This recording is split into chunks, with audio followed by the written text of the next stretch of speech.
বন্ধুরা, আমি একটি গন্ধ বাদিলে পাতা বড়া করব। তো আমার লাগবে প্রথমেই ডাল ভিজিয়ে রেখেছি, ডালটা বেটে নেব, সাথে গোবিন্দভোগ চালের গুঁড়ো দেব, আর এই যে কাঁচা লঙ্কা কুচি, পেঁয়াজ কুচি, আর এটাকে আমরা বলি গন্ধ বাদিলে পাতা, কিন্তু আপনারা কী পাতা বলেন আমরা জানি না বন্ধুরা।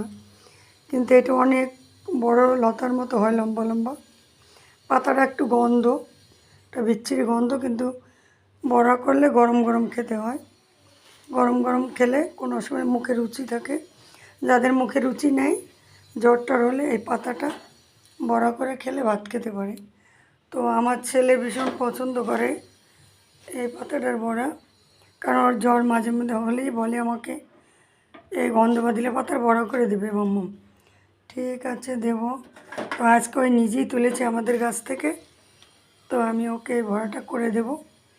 তো এই বড়া